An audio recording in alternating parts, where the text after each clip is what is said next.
Welcome to Table Talk with the Mighty. This Table Talk is made possible by Rare Weekly, a newsletter from themighty.com. I'm Skye, I'm the editorial assistant here, and today I'm joined by... I'm Ashley. And I am Kat.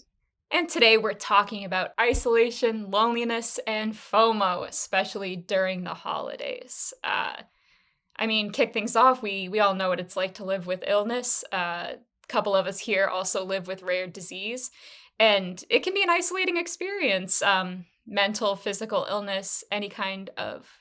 So living with illness it can be an isolating experience, especially when others around you are going to social events that you either can't get the energy for, you know it wouldn't be good for your health to go to, or you unfortunately feel like you can't fully participate in, or it's not as accessible as it would be. I know for me personally, living with gastroparesis is probably one of my more isolating conditions, especially when everyone's gearing up for big holiday dinners and social events that involve food. So let's get into how we can cope with the loneliness of living with different conditions or isolation. Ashley, what are your thoughts on this big topic?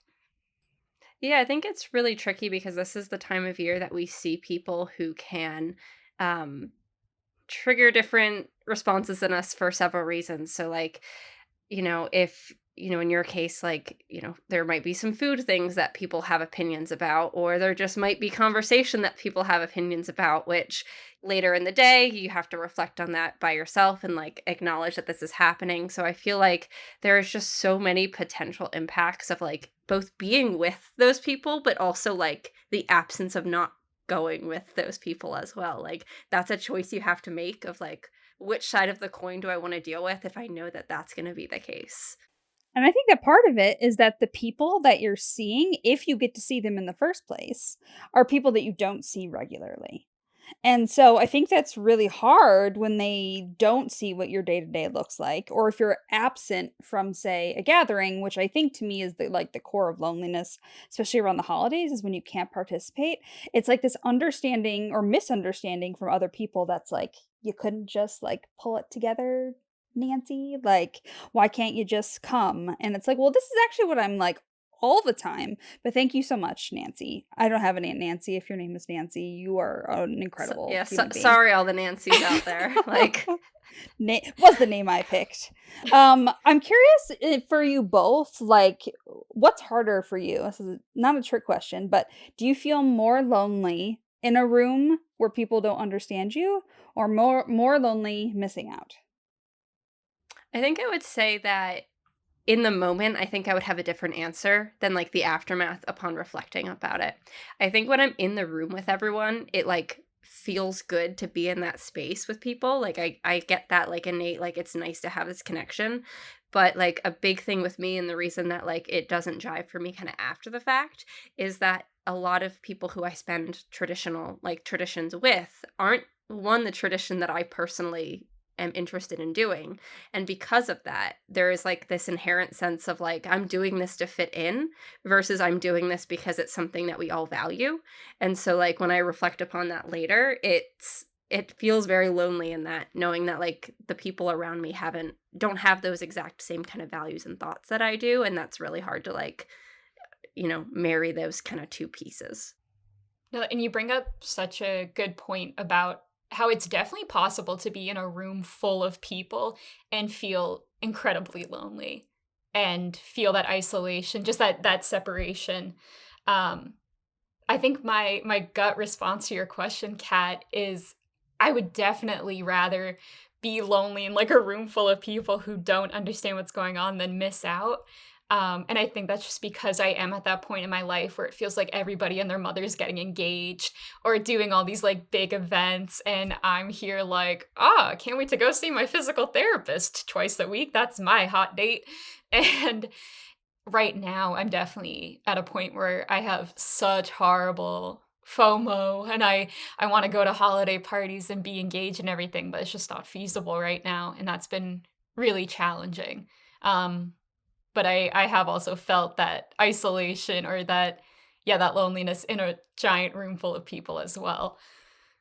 I think it's that holidays aside, well, I guess no, holidays is especially important, but Health doesn't stop. No matter how many times I tell people that. So from 2016 to 2018, I had 4 gigantic surgeries, all of which required my head to be cut open.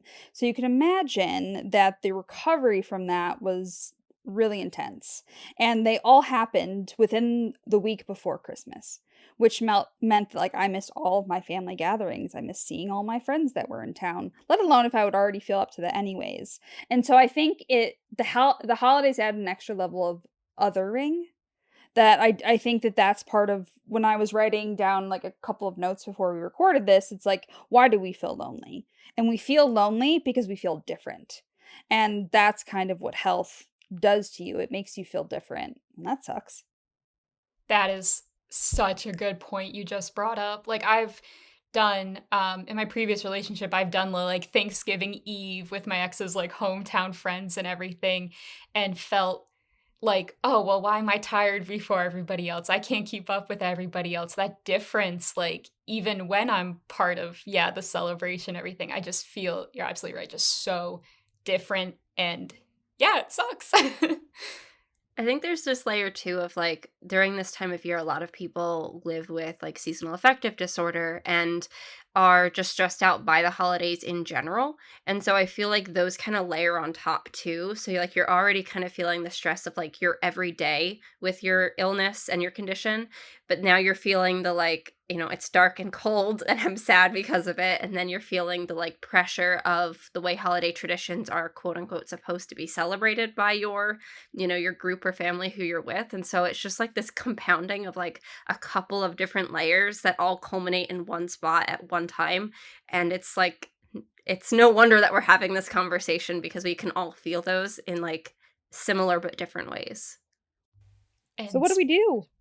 yeah, What I was about to say if we anybody has any tips, especially as I feel like this time period we're also like encouraged to reflect and everything, and it can be hard when you start to reflect on, oh, well, this year's different than last year because of XYZ change in my health. But I think my first tip, if it's okay for you to do so, avoid social media if you know it will give you FOMO during the holidays. That's what I will be trying to do. I have deleted most apps off of my phone except for TikTok because I love watching holiday cleaning videos. I was gonna Um, say, you guys can't see this who are listening, but I was like I was nodding furiously along with that.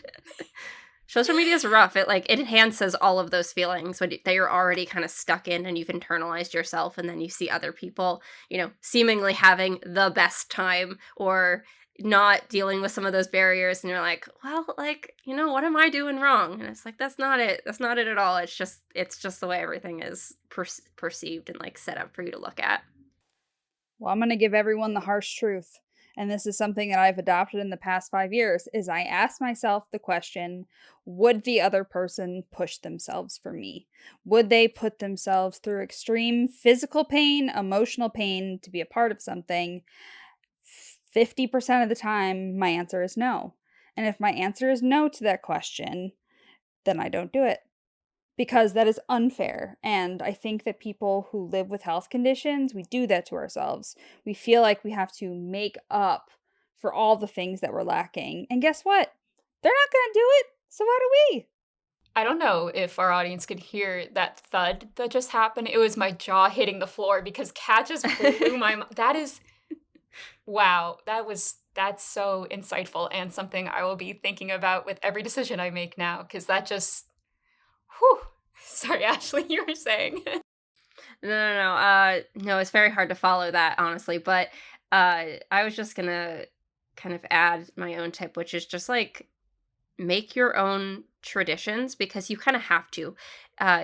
One, because you might not resonate with the traditions you're in, but if you do have something that doesn't allow you to, like I said, quote unquote, celebrate it the same way, find a tradition that feels good to you and something that, like, if there is a lot of meaning for the holidays and that holiday for you, find something that you know that you can do every year or that you can, even if it's just like, I take this day to like think about this thing. Like most of the time, you could set 5 minutes aside for that, no matter how you're feeling. So just finding those moments that allow you to have that feeling and connection you're looking for in your own way, in the way that works for you. Good one. That is a great tip. I also hope everybody listening, like, take this as your official permission to absolve yourself of any guilt you might have of, oh, well, I can't keep up with whatever, or I know I need to sit out of this. There is nothing wrong with that. You you do what you have to do and what's right for you. Take it easy on yourself, show yourself kindness, do what you have to do, especially during such stressful times.